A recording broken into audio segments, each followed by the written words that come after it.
जिन्होंने आजादी के आंदोलन में भाग ही नहीं लिया है, वो वंदे मातरम का महत्व क्या जानेंगे।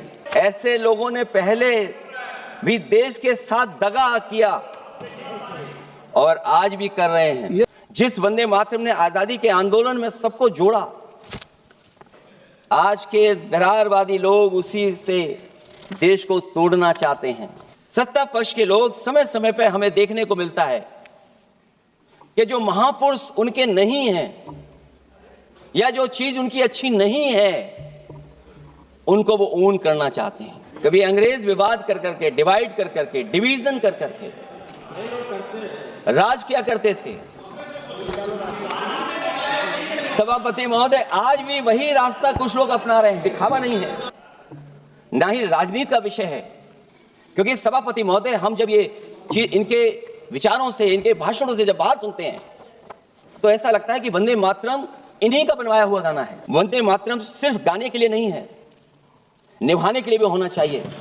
सभापति महोदय, आज हम आकलन करें, पीछे मुड़ करके देखें कि हम इस वंदे मातरम को कितना निभा। जिन्होंने आजादी के आंदोलन में भाग ही नहीं लिया है, वो वंदे मातरम का महत्व क्या जानेंगे। ऐसे लोगों ने पहले भी देश के साथ दगा किया और आज भी कर रहे हैं। जिस वंदे मातरम ने आजादी के आंदोलन में सबको जोड़ा, आज के दरारवादी लोग उसी से देश को तोड़ना चाहते हैं। सत्ता पक्ष के लोग समय समय पर हमें देखने को मिलता है कि जो महापुरुष उनके नहीं हैं या जो चीज उनकी अच्छी नहीं है, उनको वो ओन करना चाहते हैं। कभी अंग्रेज विवाद कर करके, डिवाइड कर करके, डिवीजन कर करके राज किया करते थे। सभापति महोदय, आज भी वही रास्ता कुछ लोग अपना रहे हैं। वो डिवीजन का रास्ता अपना रहे हैं, डिवाइड का रास्ता अपना रहे हैं। वंदे मातरम कोई दिखावा नहीं है, ना ही राजनीति का विषय है। क्योंकि सभापति महोदय, हम जब ये चीज इनके विचारों से, इनके भाषणों से जब बाहर सुनते हैं तो ऐसा लगता है कि वंदे मातरम इन्हीं का बनवाया हुआ गाना है। वंदे मातरम सिर्फ गाने के लिए नहीं है, निभाने के लिए भी होना चाहिए। सभापति महोदय, आज हम आकलन करें, पीछे मुड़ करके देखें कि हम इस वंदे मातरम को कितना निभा रहे हैं। इस ऐतिहासिक चर्चा जो 150वीं वर्ष में हो रही है, उसमें मुझे बोलने का मौका मिल रहा है। वंदे मातरम के आज हम 150वें वर्ष के बाद दोबारा हम लोग इस सदन में याद कर रहे हैं और हमें गर्व है इस बात का कि हम लोग इस समय पर बंकिम चंद्र चट्टोपाध्याय जी को भी याद करें, जिन्होंने इतना शानदार और ऐसा राष्ट्र को गीत देके गए हैं, जिस गीत ने लाखों लाख लोगों को जागरूक किया, उनके बीच उत्साह भरा। और आज़ादी के उस समय पर, जिस समय अंग्रेजों के खिलाफ लड़ाई लड़ी जा रही थी, वंदे मातरम हमें ऊर्जा देता था, हमें ताकत देता था, हमें एकजुट कर करके अंग्रेजों के खिलाफ लड़ने का एक माध्यम बनाता था। वो वंदे मातरम के गाने पर आज जब 150 वर्ष हो रहे हैं, मुझे बोलने का मौका मिला, इसके लिए मैं आपका बहुत बहुत आभार और धन्यवाद देता हूं। ये वंदे मातरम जिस तरह के हमारे पूर्व में कांग्रेस पार्टी के नेता गौरव गोगोई ने जो बात रखी, उस भावना से जोड़ता हुआ और वंदे मातरम की भावना से जुड़ता हुआ, जिस समय कलकत्ता के कांग्रेस के अधिवेशन में रविन्द्रनाथ टैगोर जी ने गाना गाया, गीत गाया, उसके बाद लोकप्रियता इसकी आम लोगों के बीच पहुंच गई। और जब कभी भी लोगों को अंग्रेजों के खिलाफ लड़ना होता था तो यही वंदे मातरम का नारा दे करके लोगों को जोड़ने का काम करते थे। हमारा कोई भी आंदोलन रहा हो, स्वदेशी आंदोलन रहा हो, उसमें भी हम लोग इसी नारे के साथ चले। वंदे मातरम को लेकर के हम लोग इतना देश को एकजुट कर दिए कि अंग्रेज घबराने लगे। और जब अंग्रेज घबराने लगे तो जहां कहीं भी वो देखते थे कि ये नारा लग रहा है, वहां पर देशद्रोही का कानून लगाकर लोगों को जेल भेज देते। ये भी इतिहास है कि जिस समय बंगाल में बच्चों ने गाना गाया, इस गीत को अपने क्लासरूम में गाया, उस समय भी अंग्रेजों ने उनके खिलाफ मुकदमा लगा के उन्हें जेल भेजने का काम किया। ये वंदे मातरम अंग्रेजों ने बैन भी कर दिया। 1905 से लेकर के 1908 तक बैन कर दिया गया, और बैन के बाद भी लोग माने नहीं, हमारे क्रांतिकारी लोग माने नहीं, और वंदे मातरम को हमेशा उन्होंने अपने दिल और दिमाग में रखा और जनता के बीच में इस आंदोलन को आगे बढ़ाते रहे। सभापति महोदय, जो हमारे सत्ता पक्ष के लोग हैं वो हर चीज को ओन करना चाहते हैं। ये 150वें वर्ष में जब हम वंदे मातरम याद कर रहे हैं, बंकिम चंद्र चट्टोपाध्याय जी को हम याद कर रहे हैं कि उन्होंने इतना महान गीत हमें दिया है। सत्ता पक्ष के लोग समय समय पर हमें देखने को मिलता है कि जो महापुरुष उनके नहीं हैं या जो चीज उनकी अच्छी नहीं है, उनको वो ओन करना चाहते हैं। 150वें वर्ष वंदे मातरम, मैं अभी वो बात कहूंगा और मैं बात कहूंगा और हमारे मंत्री जी उसका जवाब देना। सभापति महोदय, क्योंकि ये बात ओन करने की आ रही, अपनाने की बात आ रही, तो मैं सभापति महोदय, मैं अपने सत्ता पक्ष के लोगों को याद दिलाना चाहता हूं। सत्ता पक्ष के लोगों की जो पार्टी आज है, भारतीय जनता पार्टी, जिस समय गठन हो रहा था, हमारे मुंबई और महाराष्ट्र के लोग जानते होंगे कि जिस समय गठन की चर्चा थी, उस समय आपके जो अध्यक्ष चुने गए थे, उनको जो भाषण देना है उस पर भी बहस चल रही थी। और बहस इस बात की थी कि भारतीय जनता पार्टी सेकुलर रास्ते पे जाएगी, सोशलिस्ट रास्ते पे जाएगी कि नहीं जाएगी। तमाम विरोध के बाद भी उस समय के उनके राष्ट्रीय अध्यक्ष जो चुने गए थे, उन्होंने वही रास्ता अपनाया अपने भाषण में। समाजवादी आंदोलन, समाजवादी विचारधारा और सेकुलर रास्ता अपनाया। और वही नहीं, जो उनका मंच था उसमें जयप्रकाश जी की तस्वीर लगा करके भी उन्होंने लोगों को ये भ्रम फैलाने की कोशिश की कि जेपी के रास्ते पर भारतीय जनता पार्टी चलेगी। बताएं माननीय मंत्री जी, आप कितने सेकुलर हैं आज, कितने सोशलिस्ट हैं आज? अभी गौरव गोगोई जी ने ठीक कहा, इंडिगो का हवाई जहाज उड़ नहीं रहे हैं, उड़ नहीं रहे कि उड़ाए नहीं जा रहे हैं? उड़ाए नहीं जा रहे। और क्या बात कही गई थी कि गरीब भी उसमें चल सकेगा। इसलिए सभापति महोदय, मैं बात दूसरी तरफ नहीं ले जाना चाहता हूं। वंदे मातरम सिर्फ गाने के लिए नहीं है, निभाने के लिए भी होना चाहिए। सभापति महोदय, आज हम आकलन करें, पीछे मुड़ करके देखें कि हम इस वंदे मातरम को कितना निभा रहे हैं।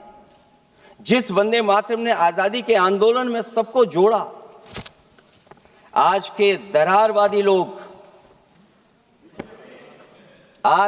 दरारवादी लोग उसी से देश को तोड़ना चाहते हैं। ऐसे लोगों ने, सभापति महोदय, ऐसे लोगों ने पहले भी देश के साथ दगा किया और आज भी कर रहे हैं। ये चर्चा तो जोड़ने का काम करेगी ना अखिलेश जी, क्योंकि आज वंदे मातरम की चर्चा, वही मैं कह रहा हूँ, वंदे मातरम में जोड़ने का ही काम करेगी। वंदे मातरम कोई दिखावा नहीं है।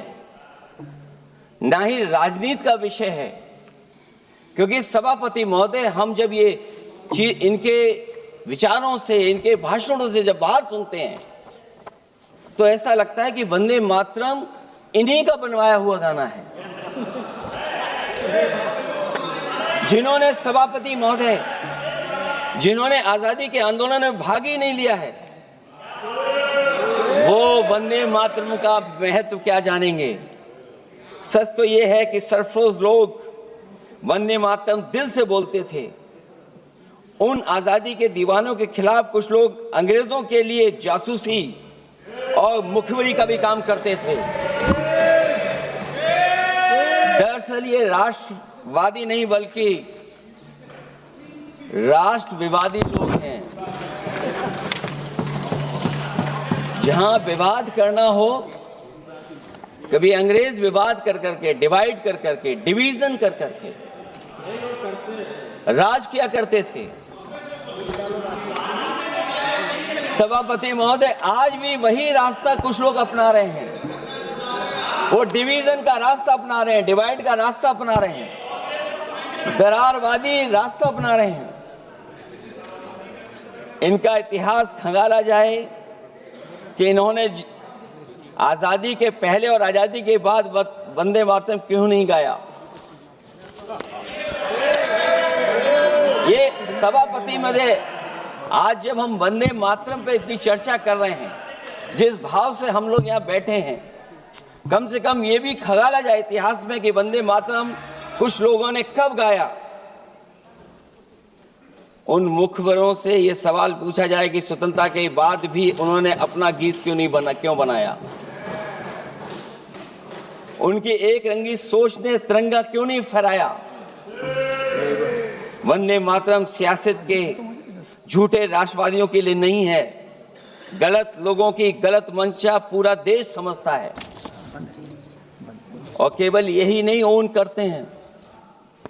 कभी कभी भारत माता का जो चित्र है, जो पेंटिंग कभी बंगाल के महान लोगों ने बनाई थी,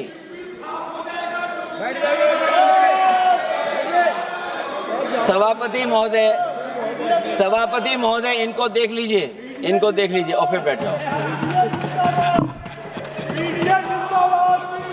सभापति महोदय, राजभर जी आप बैठिए, आपके नेता सभापति महोदय, वंदे मातरम का भाव ये भी था कि कम्युनल पॉलिटिक्स नहीं चलेगी और कम से कम हमारे उत्तर प्रदेश के साथियों ने कम्युनल पॉलिटिक्स को अंत किया है वहां पर जहां से कभी इन्होंने शुरू की थी। और सभापति महोदय, वंदे मातरम एक भाव के रूप में हमारे अंदर बसा है। चाहे उसके शब्द ना याद हों, चाहे अर्थ ना मालूम हो, चाहे पूरा याद ना हो, उस सच्चे भारतीय के अंदर देश प्रेम की भावना जगाने के लिए इसके दो शब्द ही काफी हैं।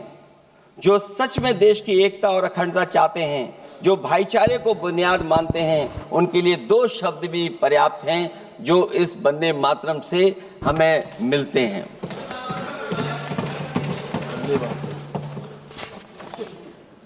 दूसरा किस्सा सुना दो अध्यक्ष महोदय। सभापति महोदय, इनका इतिहास खंगाल लीजिए, पूरा निकाल लीजिए। चुनावी सभाओं में कभी बाबा साहब भीमराव अंबेडकर जी की तस्वीर ये लोग नहीं लगाते थे। ये बात अगर सही हो तो बता दो। और ये तस्वीर कब लगाना शुरू किए? इनका एक सहयोगी साथी संगठन, जिस समय समाजवादी पार्टी और बहुजन समाज पार्टी ने मिलकर के इन्हें उत्तर प्रदेश में हरा दिया था, उसी दिन के बाद से बाबा साहब भीमराव अंबेडकर की प्रतिमा और तस्वीर लगाने लगे।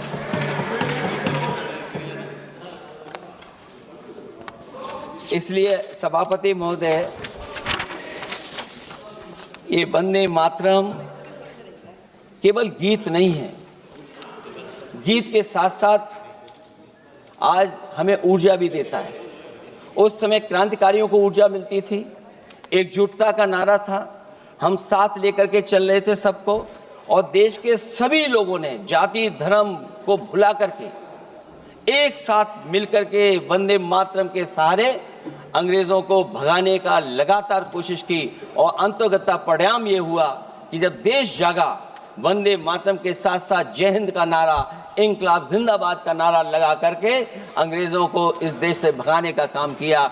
आज सभापति महोदय, जब हम चर्चा कर रहे हैं, हम कैसा देश बनाना चाहते थे और किस दिशा में हम लोग देश को ले जा रहे हैं। सभापति महोदय, मुझे अच्छा लगा कि प्रधानमंत्री जी ने वो बात याद दिलाई कि अंग्रेजों के जमाने में अगर बच्चे भी वंदे मातरम गा देते थे तो उन्हें देशद्रोही के कानून से जेल भेज दिया जाता था। आज जब हम आजाद हो गए हैं तो आज देखिए उत्तर प्रदेश में क्या हो रहा है कि जो प्राइमरी स्कूल है वो बंद किए जा रहे हैं। 26,000 से ज्यादा स्कूल बंद हो गए। और जब बच्चों को पढ़ाने के लिए हम लोगों ने जिम्मेदारी उठाई, पीढ़ी के समाज के लोगों ने जागरूक होकर के पढ़ाने की कोशिश की, तो कभी अंग्रेजों ने मुकदमा लगाया था बच्चों पर देशद्रोह का। आजादी के बाद भारतीय जनता पार्टी की सरकार ने वहां पर मुकदमे उन पे लगाए जो पढ़ने गए और जो पढ़ाने गए।